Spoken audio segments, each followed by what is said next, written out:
We're back again. It's the Horror Guys episode. What are we? 253. 253. And we're going to talk about some horror movies, aren't we? Yep. All righty. Who are you? I'm Kevin. I'm Brian. Oh, yeah. You're that horror guy. You're that horror guy. All right. Hey, we're the horror guys. We're the horror guys. Wow. Keeping it classy. Yeah. Forgot to introduce ourselves. All right. Well, we got a big week this week because we messed up last week. So you get extra stuff this week. Well, you do in the newsletter anyway. Yeah. Podcast will be about the same length as always. Yeah. What do we got? Oh, we got When Evil Lurks, a new movie. I like that one. Argentina film. And The Nun II, another new one. Yeah. Hostel, an older one. Oh, yeah. Incident in a Ghostland. Mm-hmm. Yeah, pretty Okay. new. Yeah, and those are the ones we're going to talk about today. We're going to have a short film in there, too. If you're on the bonus newsletter at horrorbulletin.com, which is free, once a week email, you're also going to read about It's Alive from 1974. Killer Baby. Killer Baby. Which was supposed to be in last week's episode. Somebody forgot to include it. Somebody. I'm not going to say who. Yeah. It's also the newsletter also is going to have Cold Prey from 2006. What happens when a bunch of people go to A ski resort. somewhere in the Netherlands, ski resort, abandoned and closed, and bad things happen. Yeah, they do. And The Bad Seed, a classic child murderer story from 1956. No, nobody killed the child. It's the child is the murderer. Well, that's a twist. Might have been the first time it was done. I don't know. It's considered a classic. It is. It's been remade about 13 times. Uh-huh. And there's a stage version, too. Of course You there can see is. it on stage. Wow. Yeah. And people do that. Yeah, they do. Yeah. Okay, and just a reminder that the Horror Guy's Guide to the Films of Amicus Productions is available now. Amazon, Barnes & Noble, Kobo, Scribd, Apple, and everywhere else you get books.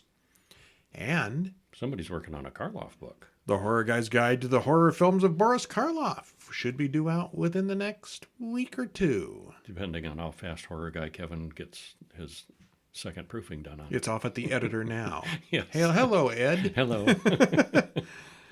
And that should be out in a week or so. I think it's probably the best one of the bunch so far. I like it. As they go on, they get I'm longer biased. and more in-depth and more detailed. Mm-hmm. Need to go back and redo those first ones again. Oh, More viewing. more movies. But we got a good couple of movies for us this week. We got some new ones. We got When Evil Lurks from 2023, written and directed by Demian Rugna, stars Ezequiel Rodriguez, Louis Zimbrowski, Demian Solomon, and Federico Liss. Hour and 39 minutes. Yes, it's subtitled, but it's worth it. It's totally worth it. Spoiler free, no spoilers here. Once upon a time in Argentina, they ran into a little bit of trouble in a town and the rural area surrounding it. That's an understatement, yes. And this is a very strange and gory movie. It's very well made, it's dark and creepy, and it's gross in all the right places and all the good ways. I think we both thought it was great. Yes. And it's almost like a alternate reality. The more I think about it, it's like, because they all kind of accept this as real. And this is a thing that happens sometimes. Argentina, I don't know, It superstitions doesn't and happen, stuff down there. Well, but they keep saying, no, it can't happen here. It might happen in the city, but, the way they made a couple references to like, this is like, and the way the Exorcist character had all that really intricate equipment. Yeah. Yeah. Okay. So I think it's kind of almost like a parallel reality, but it's very well done. Yeah. And sometime in December, we'll come up with our top 10 list for the year. But I'm pretty sure this is going to be on it somewhere. Yep, I think so. Well, what happens? Don't spoil it to death for us, but give us a little hint where we're going. Well, Pedro and his brother Jimmy hear shooting out in the forest. They don't think it's a poacher because there's too many shots. They're not hunting, it's a revolver. You can tell by the sound.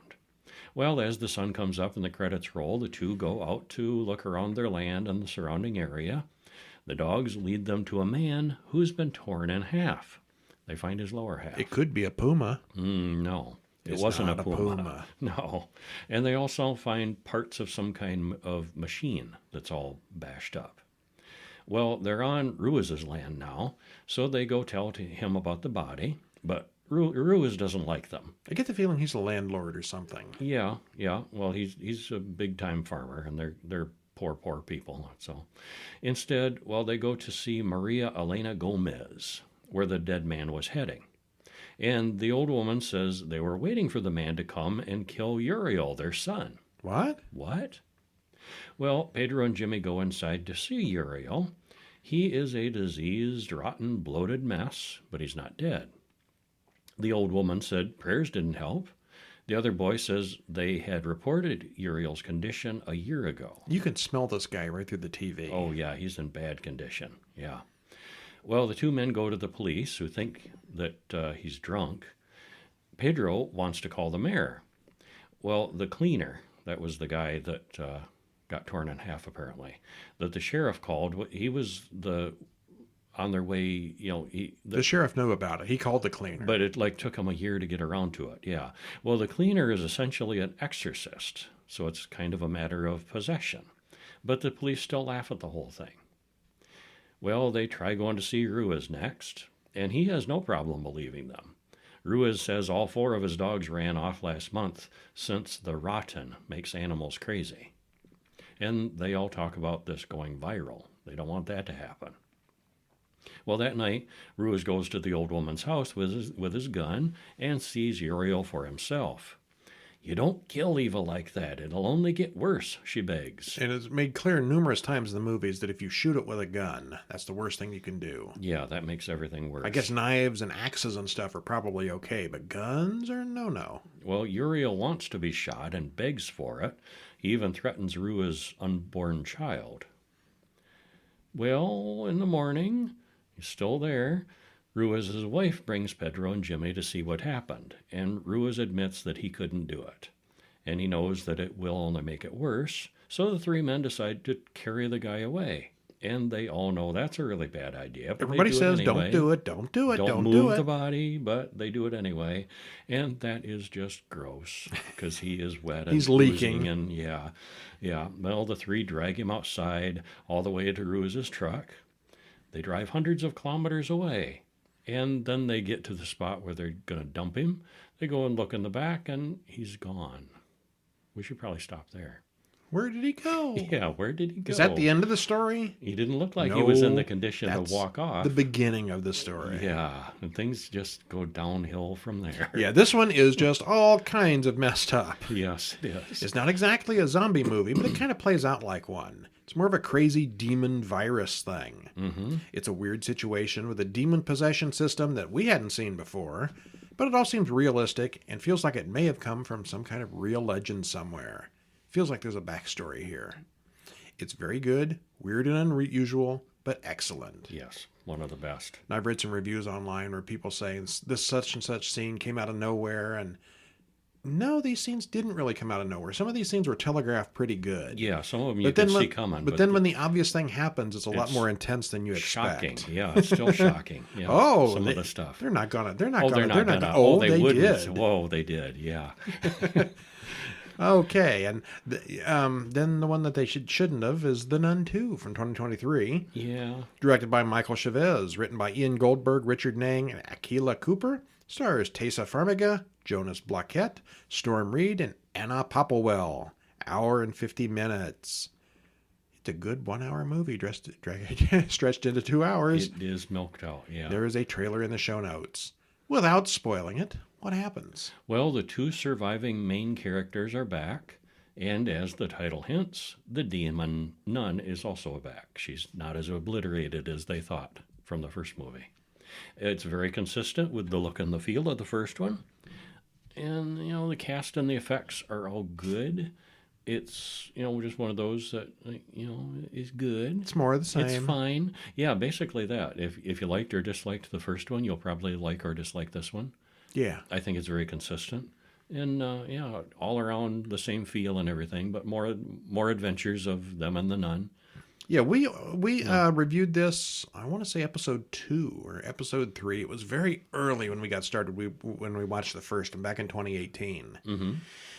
And it was all right. I remember I liked the sets and the scenery. Yeah. The nun character was kind of cool, but the story was kind of blah. It was okay. Yeah. And now here's number 2, and It's also the same thing. okay. Yeah. We'll give them a taste without spoiling it completely. In 1956 France, a boy helps a priest with services and then does various things. There's a dark closet in the basement, and there's something evil inside.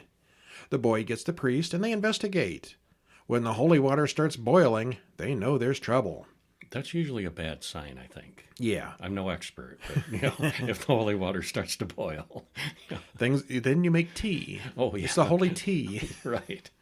Things go very badly for the priest after that as the nun arrives, and credits roll. Elsewhere, Sister Irene deals with day-to-day garbage issues at the convent. Sister Deborah refuses to do a confession. There's nothing there to confess. They all live in a convent after all.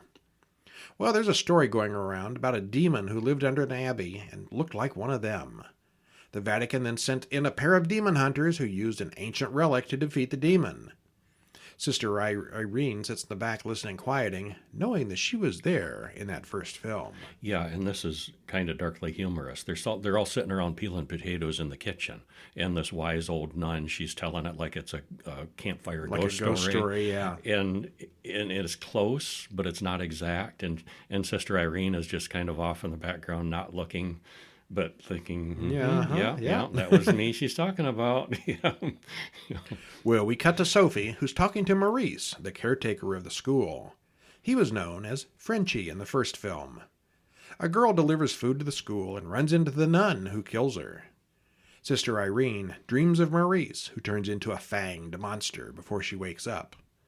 The next day, she's visited by a bishop, who tells her about a bunch of weird stuff that's been going on in a moving pattern.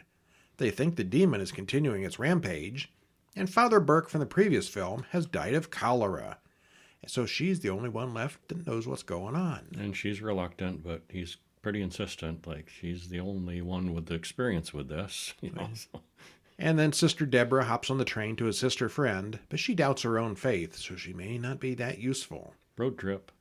Back at the school, Maurice fixes a cabinet for Kate, a teacher that he's sweet on. Sophie is being bullied by the 3 mean girls in school, and they take her to an abandoned area of the school and play Defy the Devil, something they made up to scare her when they lock her inside the room. Except there really may be something strange in there with her, and she gets out when Maurice opens the door for her. But do they really get away from it? You're going to have to watch it and find out. And was there really something in that room? You'll have to watch it. I think the nun may be the patron saint of loud jump scares. Yeah, they were heavy on it with this one. There's not a lot of atmosphere in this. It's all jump scares. People appear and disappear into thin air, just like they were a Batman. And not just the weird possessed ones either. Mm-hmm. Everybody does it. Suddenly, yeah. The church knows about a powerful holy relic buried under a school somewhere. They know all the details. They know all about it, but have never bothered to send anyone to find it. Right? Ever? No, not. Why would they do that? Not until Sister Irene asks about it. Well, we heard about this thing, and there's all these pages in the book, and it says it's right here buried in a hole in this school, but let's just leave it there. That's how you find it, yeah. Yeah. Bull. As with the first film, the sets and locations are very nicely done. Valak and the other bad things are realistic looking, and it's all very creepy. Also, like the first film, there's really not much of an explanation for much of what goes on. It's just weirdness for the sake of weirdness. If you liked the first film, this is more of the same. If you didn't, then this is... More of the same. More of the same. Yeah, it is. Good or bad, it is. Of all the movies this year, this is one of them. It is. It's a movie. And then we got a short film called The Last Halloween, and this one's from way back in 2014. No telling what comes up in my YouTube feed. This was directed and written by Mark Russell and Mark Thibault. Is that how you say that? Thibodeau. Stars Ron Bash, Emily Attal. Ron Bash. I'm just Emily Alatalo and Angela Bizgarra. The names are escaping me today. Well, Thibodeau, you gotta channel your inner Cajun. Runtime is 9 minutes and 43 seconds. The long and short. And this is available on YouTube to watch for free. It's trick-or-treat time once again, and the little ghost boy gets a can of cat food at an old woman's house. And she's clearly creeped out. It's a weird house. Yeah, she only she's got the chain still on the door, and she kind of reaches through and hands them cat food. Yeah. You need to do that one of these days. Get the kids outside cat food. Well, there's more to it than that. Well, then the four kids move on to the next place where a creepy old man gives the devil boy a dead bird. Well, that's weirder than the cat food. Yeah, it is. Well, the next place looks like a prepper's military compound, and he tells them to leave. There's a woman named Kate inside who comes down the stairs. She looks sick. He tells her that they can't just open the door for just anyone anymore. They could be infected. What is going on here? What is? Yeah. Was that Julian Richings? It was. Spoiler, it was. Yeah, he's got a role in this. I don't think he was even in the credits, but you check IMDb, yeah, it's him. He's there, yeah. It starts out mundane enough, but it gets weird quickly as we see that this is not a normal place and a normal Halloween. It's really well lit and well shot, has good music, and it's not clear until the end what's really going on, and we're still not completely sure, but bad things. Bad things are happening, yeah. It was very cool. Yeah. Incident in a Ghostland from 2018. I keep seeing this mentioned online, and I keep thinking we did that. No, that was Prisoner of a Ghostland with Nick Cage. Yes. And I skipped this movie for the longest time, thinking we'd already seen it. Yeah. This one is written and directed by Pascal Laugier, stars Crystal Reed, Mylene Farmer, and Anastasia Phillips, hour and 31 minutes. What happens? What happened to our spoiler-free judgment zone? Oh, no, you didn't write one. Blame it on me. Well, we're not going to spoil this one either completely. Despite the age, this is one that should not be spoiled. I'm making that decision. Okay. Yeah. But we'll give you a little taste. Our judgment on it, I really liked it. Yeah. It wasn't what I expected. You got to be paying attention. It's a little confusing at times. You have to pay attention to it. Yeah. Well, Beth reads some H.P. Lovecraft to others in the car. Except, no, it's not. It's her writing. It just compares to Lovecraft. And her younger sister, Vera, is not supportive. Why do you waste your time writing that crap? This is Mom and two girls. And they are passed by an insane-looking ice cream truck. We saw the ice cream truck driving up behind them. I'm like, be eating you. Yeah. You know, from Jeepers Creepers. It's the same kind of vibe. It's got that same vibe, yeah. Only and this is a decked-out ice cream I was truck. right. Yeah, okay. Not too far off, yeah. Well, they stop at a shop. Beth tells the shopkeeper that her mother has inherited a local house from her aunt. And she watches the weird ice cream truck drive past the store. She reads the newspaper about the family killer, who has now offed 5 families in the area. Well, Beth, Vera, and their mother, Pauline, get to the house, turn on the electricity. It's kind of an old, smelly old lady's house. Lots of dolls. Actually, some cool decor, antiques and things. I would have purged the place almost immediately. I would have kept a lot of that stuff. The dolls had to go, yeah. The girls soon get an ugly doll jump scare. One is rigged up like a amusement park funhouse doll that springs out of the wall. In a closet behind a mirror, and there's like a secret door. You open the door, and this thing jumps out. Spring-loaded. Who does that? Yeah. Vera whines about how Beth is afraid of everything. Vera is convinced that Pauline loves Beth more, and none of them notice the ice cream truck parked out on the street. Well, a big bald man attacks Pauline out in the hallway since they all left the front door open. I know, they all walked inside, went right upstairs, just leave the door standing wide open. Yeah. The big guy sniffs them both and then drags away Vera. Pauline attacks the strange woman and tells Beth to run away before the big guy comes back. Pauline then stabs the big guy about 100 times. And then it jumps to years later. Beth is having nightmares about it. And she's married with a son now, doing great as a horror writer. And she gets a call from home saying her sister that she needs her to come back. And I'm going to leave off there. So, return to the incident at Ghostland. Yeah. She goes back. She goes back home. All right. Well, this one's kind of all over the place. Starts out as a stalker/home invasion story, then progresses into weird, somewhat boring family drama. Then it goes into kind of a possession thing. And then it goes back full circle to the home invasion thing again, with a side order of kidnapping and brainwashing. He's got it all. It is. There's lots and lots of loud jump scares in this, so beware of that. It's a very surreal, atmospheric, and weird game of reality versus what's worse than reality. Very cool. It's one of those mind-bender movies. Really well made. I thought the script was really clever.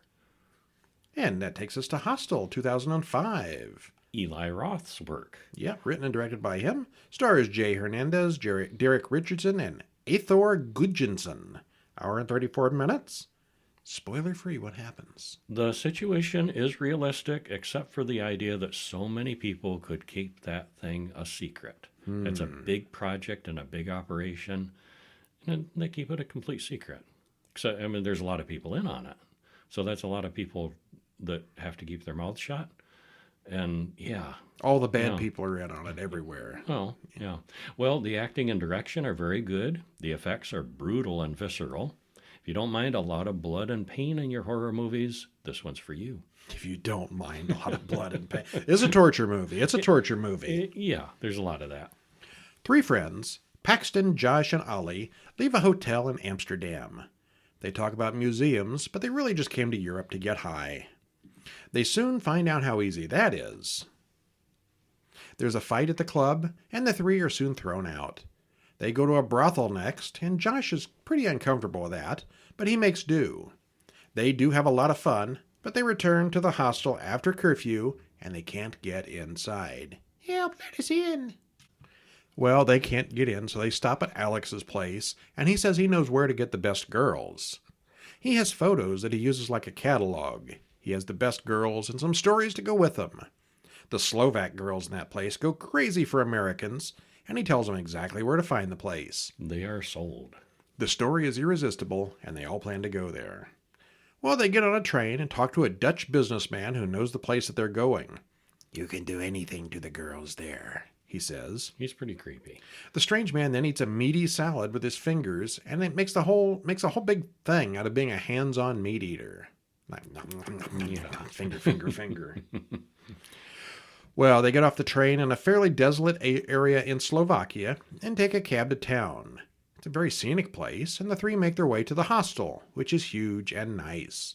It's even got a spa, which the guys visit immediately. They meet Natalia and Svetlana in there, and that leads to dancing, drinking, and many hijinks around town. Morning arrives, and Ollie is nowhere to be found.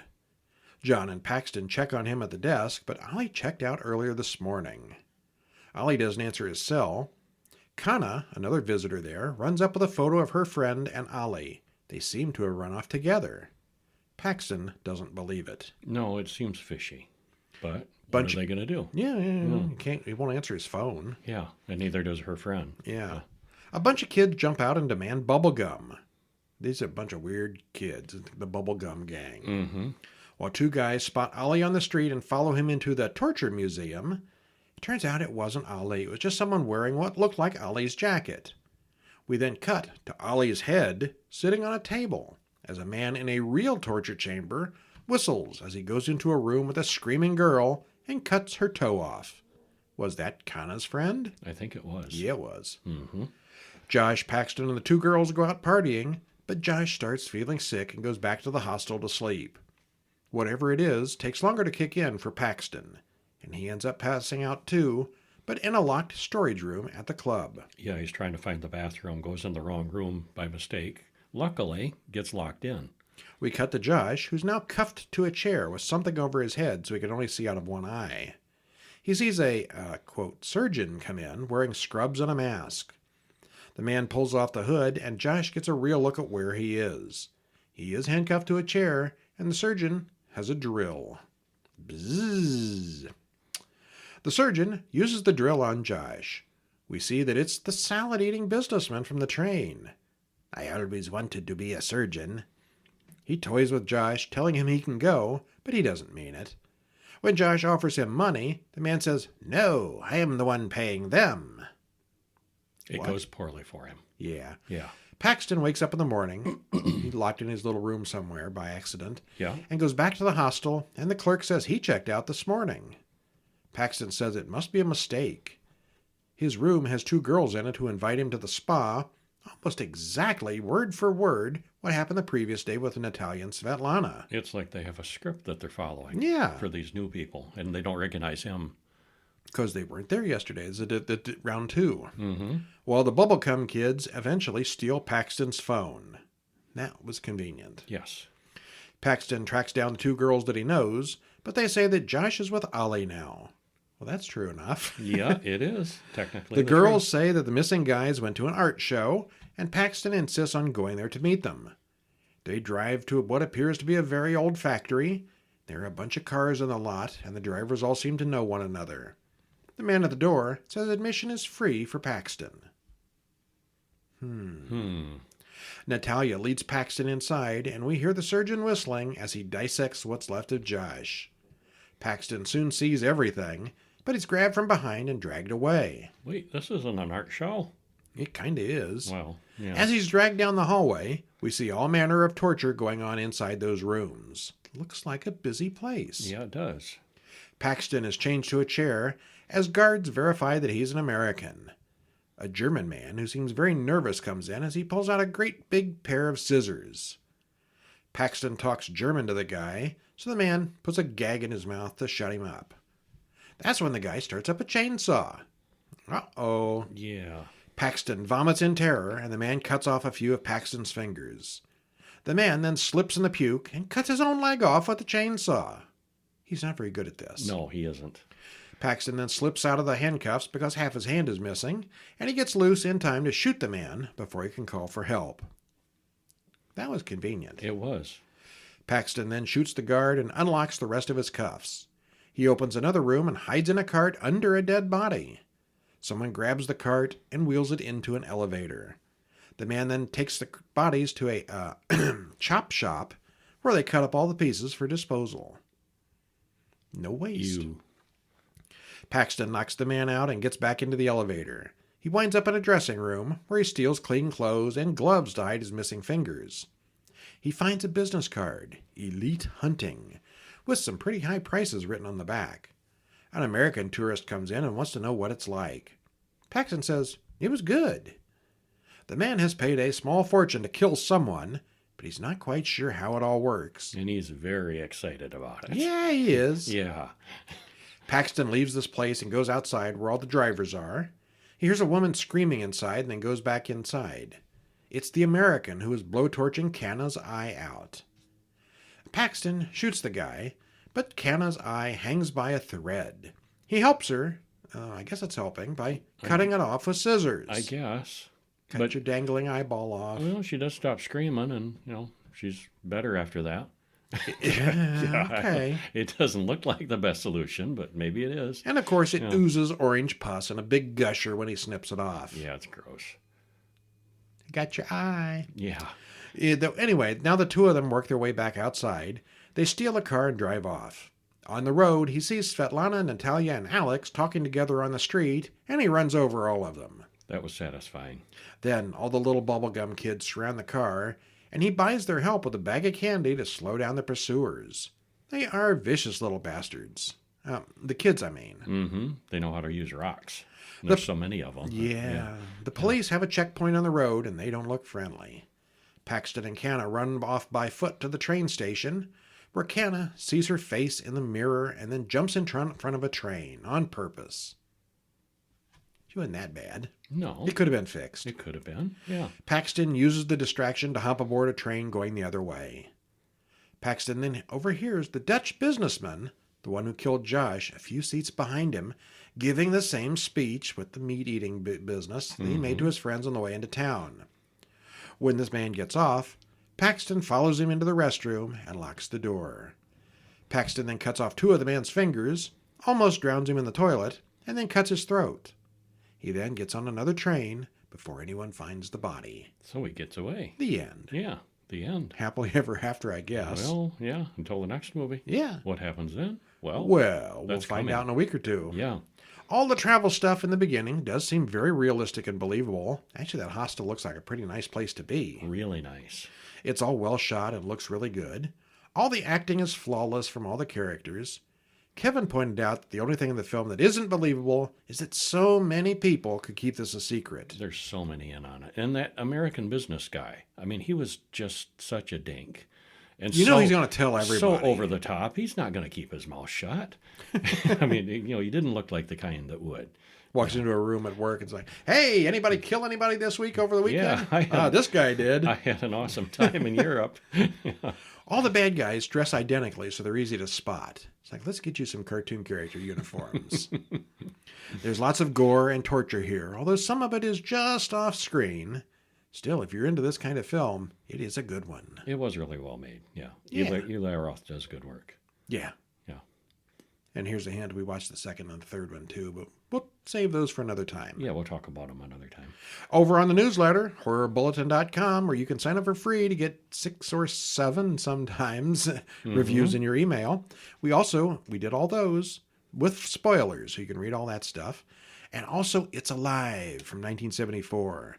A thoroughly creepy, well-done family film that holds up even today. That was very good. Yeah, I was impressed by how good that still is. They give birth to a baby who's like a killer mutant kind of thing. Mm-hmm. There's a remake that was not so good, but never mind. Actually, the remake is discussed in our Amicus book. Oh, okay, there you go. Then we also talked about Cold Prey, which follows a familiar formula. A bunch of people isolated in the country, but it's well made. Yeah, it was a little formulaic, but well made. Yeah. If you can kind of know from the beginning who did it, but that's not really all that important in this one. No, it's a neat setting of Norway or Sweden or somewhere. You remember? Norway. Okay. Mm-hmm. Yeah. Yeah, they all talk funny. Yeah, they do. And 1956's The Bad Seed, a sinister classic that's beautifully made. It's also kind of a dated, stretched out slog, we thought. Because it is 2 hours and 9 minutes long, and it feels it. It's a lot longer than it needed to be. Yeah, I thought so. Yeah. It's love it or hate it at the same time situation. Mm-hmm. It's all right. It's all right. You should see it. Classic. You may not love it, but you should see it. You should see it, yeah. All right, well, that's it for this week. Next week, we will have 4 more movies and a short for you, or 6 more movies and a short if you're on the newsletter. What kind of things? You got something creepy crawlies? What's that crawling on your hand there? Is that an ant? Oh, my goodness, it's an ant. It's going to be Ant Week, isn't it? Well, somewhere on the website from 1950-something, we already did Them. It's probably the most famous ant film of all time. We've already done that one. Science fiction horror with giant ants. Next week, we've got 6 other killer ant movies. Did you know they had made so many? We didn't. There's a lot more than the ones we've watched. More than the ones we've seen. We could probably do 2 or 3 of these weeks at some point. Yeah, actually there are. A lot of insects are scary. Yeah, we were doing the Animal Week a couple weeks back, and we're like, watch The Empire of the Ants, and we're like, there's a lot of these. We could just do a whole week of that. We could. And now we did. We will, yeah. So yeah, tune in next week or stop in on horrorguys.com and check out our horror ant collect. We have an ant farm this week. We have an ant farm. All right, well, that's it for this time. I'm Brian. And I'm Kevin. We'll see you next week. See ya.